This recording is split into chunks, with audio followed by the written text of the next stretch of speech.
প্রথমবার বিশ্ব test championship জিতল দক্ষিণ আফ্রিকা। ফাইনালে হারিয়ে দিল অস্ট্রেলিয়াকে। আর তার ফলে তিনটি বিশ্ব টেস্ট চ্যাম্পিয়নশিপ চক্রে তিনটি জয়ী দল পাওয়া গেল। প্রথমবার জিতেছিল নিউজিল্যান্ড, দ্বিতীয়বার জিতেছিল অস্ট্রেলিয়া, এবার জিতল দক্ষিণ আফ্রিকা। অন্ধকার কাটিয়ে অবশেষে সূর্যোদয় হলো রামধনুর দেশে। অস্ট্রেলিয়াকে দাপটের সঙ্গে হারিয়ে প্রথমবার বিশ্ব টেস্ট চ্যাম্পিয়নশিপ জিতে নিল দক্ষিণ আফ্রিকা। শুধু তাই নয়, চোকার্স তকমা ধুয়েমুছে সাফ করে দিয়ে ২৭ বছর পরে প্রথমবার আইসিসি ট্রফি জয়ের স্বাদ পেলেন প্রোটিয়ারা।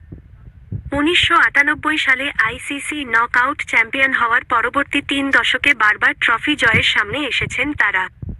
কখনো সেমিফাইনালে হেরেছেন, বৃষ্টির জেরে জয়ের জায়গা থেকে অবিশ্বাস্যভাবে হেরে গিয়েছেন, কখনো হেরে গিয়েছেন ফাইনালে উঠে।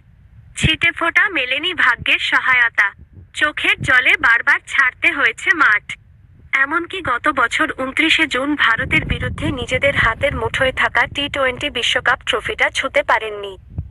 সেই ঠিক ঘটনার পাক্কা ৩৫০ দিনের মাথায় সাপমুক্তি হল দক্ষিণ আফ্রিকার। জিতে নিল বিশ্ব টেস্ট চ্যাম্পিয়নশিপ।